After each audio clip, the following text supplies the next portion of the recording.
Nuestro sociólogo de cabecera mirando números. Vamos a hablar de algo que generó bastante revuelo acá en este programa hace unos días, que es las cifras de pobreza del primer trimestre del 2025. La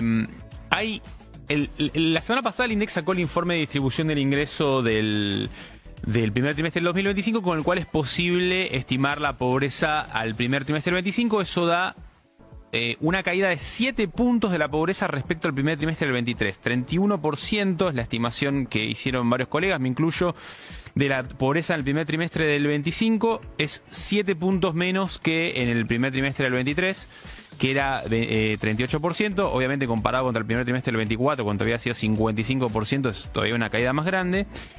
Y eso, obviamente, generó bastante, obviamente, entusiasmo. Es una muy buena noticia la baja de la pobreza.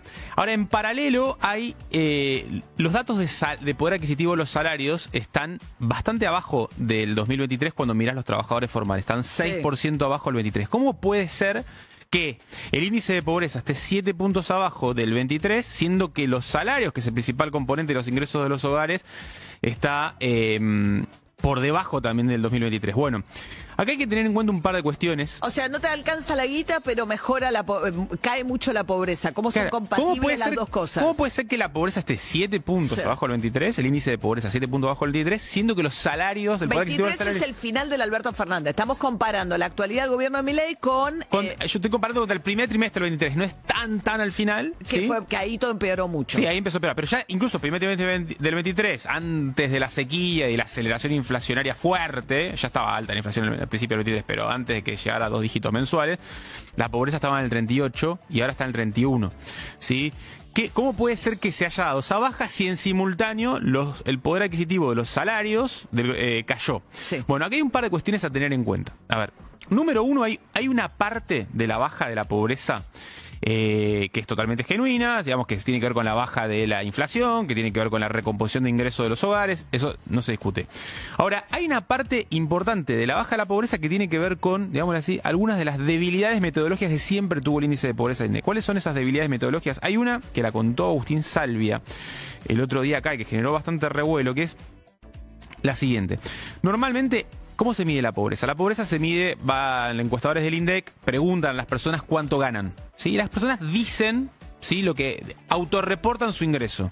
Como que vos, María, ganes, no sé, 2 millones de pesos. Yo digo, pues no digo 2 millones de pesos, digo 1 millón, 1,5 millones. Los argentinos no somos de decir. No es solo en Argentina. En todas las encuestas te dicen la verdad. En todas las encuestas de hogares del mundo hay el problema de lo que llama la subdeclaración de ingresos, que las personas dicen que ganan menos de lo que realmente ganan. No al ente recaudador, es cuando viene el encuestador y te dice cuánto ganás, no es que son dos momentos distintos. Son dos momentos distintos. Pero lo podrían tomar, no pueden tomar eso sí, pero para eso necesitas hacer encuesta con DNI, todavía no está permitido hacer las encuestas con DNI. Hubo toda una discusión, acuérdate, en su momento con el censo, con el DNI, que hubo rechazo de organizaciones no gubernamentales por el tema. Bueno, es otra discusión. Tiene que ser anónimo el censo, hay algo de que los datos... Y las encuestas de hogares también, por ahora sí. Bueno. Pero sí, es algo que hay que trabajar. Pero bueno, de todos modos, la gente dice lo que gana. Realmente eso pasa. En todas las encuestas de hogares dicen que gana menos de lo que realmente gana. ¿Cómo sabemos que dice que gana menos de lo que realmente gana? Porque vos comparás, no sé, los datos de las jubilaciones según la encuesta permanente de hogares, los datos de las jubilaciones según ANSES, y da menos en la encuesta permanente de hogares. Lo mismo con toda otra fuente de ingresos donde el Estado tiene alguna alternativa adicional más confiable, ¿sí? Entonces, cuando lo chequeas contra datos de la base de datos del Estado, podés corroborar que la gente tiende a declarar que gana menos de lo que gana. Si la pobreza se mide por ingresos y yo te digo que gano menos de lo que gano, hay hogares que estadísticamente aparecen por debajo de la línea de pobreza que en realidad no lo están. Exactamente. Lo que pasó, una cosa que sí pasó, y fue un poco lo que dijo Salvia, que es cierto, lo que es cierto es que bajó bastante la subdeclaración. Sí, como que, imagínate el siguiente ejemplo. Vos, María, ganás 2 millones de pesos. Yo antes le decía al encuestador, ganó 1 millón. Ahora le digo que gana 1,5 millones. Sigo subdeclarando, pero menos. ¿La gente declara eso por qué? ¿Por una cosa? A ver, una hipótesis era que como ahora bajó la inflación, la gente sabe mejor cuánto gana, pero Agustín Salvia sacó un argumento que generó bastante discusión. Que es que cambió la forma del INDEC. A ver, el INDEC cambió el cuestionario, o mejor dicho, desagrega un poco mejor algunas fuentes de ingresos, y eso, según Salvia, tiene algún impacto en captar mejor los ingresos. Pero sí no hay duda de que hay algo llamativo, que es que en la encuesta permanente de hogares vos tenés una parte de los ingresos, o sea, los ingresos mejoraron bastante más que lo que surge de otras fuentes. ¿sí? Entonces eso explica ¿Qué es lo que parte. la gente declara? Claro. Que vos ves lo que la gente decía que ganaba antes y lo que la gente dice que gana ahora y ahora subió más.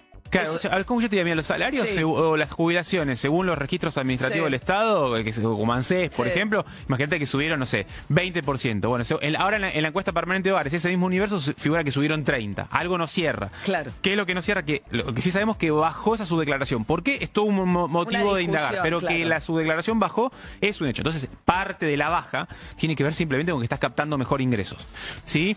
Entonces, eso es una cuestión relevante. Cuando vos corregís eso, no es que la pobreza está 7 puntos abajo, sino, bueno, distintas estimaciones, 2, 3 puntos abajo del 23. Pero estás comparando con el primer trimestre, porque Alberto Fernández termina entregando 40 y pico % de pobreza. Ahí tenés mínimo 10 puntos. Bueno, de ahí baja. ahora vengo la segunda cuestión del 40 y pico puntos de fines del 23, que es la segunda debilidad del índice de los índices de pobreza. Que ya la charlamos otra vez. Sí, que cuando sube muy rápido la inflación, la diferencia, el momento en el cual recaban la información y el nivel de precios hace Yo te pregunto el ingreso por tu trabajo del mes anterior. Claro. ¿Sí? Entonces, hoy estamos, vamos, suponete que fuera 30 de junio. Yo te pregunto el ingreso por tu trabajo de mayo. Bueno, si yo esa plata la vi en mayo, el índice de pobreza compara un ingreso que muchas veces lo percibiste el mes anterior contra la canasta del mes actual. Si vos tenés 25% de inflación, como ocurría a fines del 23, principio del 24, eso te mete 7, 8 puntos más de pobreza. O sea, te genera una distorsión muy grande. Por eso vos no querés tomar el punto de comparación de no, fines lo tomamos. del 23. No hay problema, lo podemos tomar. Lo que te quiero decir es que esas dos cuestiones por un lado, tenías una base de la pobreza inflada por estas cuestiones y ahora una parte que baja, en parte porque se reduce esa distorsión por una menor inflación, ¿sí? Porque ahora se desfase entre el ingreso del mes anterior y la canasta del mes actual. Hoy es irrelevante. Con 2% no es muy irrelevante, con 20 es súper relevante y además mejora la subdeclaración de ingresos. Ahora, dicho, esto no significa que la pobreza no haya bajado. Bajó la pobreza. Bajó. Lo que pasa es que yo pregunto a cualquier especialista, no es 7 puntos menor que al principio del 23, porque no podrías explicar un montón de otras variables, como por ejemplo que en paralelo el poder adquisitivo de los salarios está 6% por debajo. Es verdad, la pobreza incluye un montón de otros ingresos que subieron más, la UH, por ejemplo, pero bueno. La asignación universal por hijo, que seguramente además te incide más en indigencia también ahí, ¿no? Que para qué bajar la indigencia. Bueno, Dani Stenger, respecto de hubo unas discusiones sobre esto encarnizadas en las redes sociales. Olvídense de las discusiones mandriles, las discusiones me parecen más sustanciales. La verdad, te voy a decir algo de las discusiones que se dan en Twitter, que mayormente van impulsadas por el lado de los insultos. Las que tienen los economistas a mí me resultan bastante más interesantes, pues empiezan a discutir estas cosas. Che, ¿te parece consistente este dato de que bajó tanto la pobreza con otros datos? Che, ¿te parece consistente que subió el consumo con que no suban supermercados? Che, está subiendo mucho la economía. Ah, no, pero fíjate, pues sube mucho por servicios financieros, porque está cambiando mucho la economía también. Entonces, las discusiones de Twitter que a mí me entretienen o que me interesan, donde me informo, son estas discusiones que tienen los economistas. Todas las demás son puro insulto, desacreditaciones, semicarpetazo, pero estas están buenas. Dani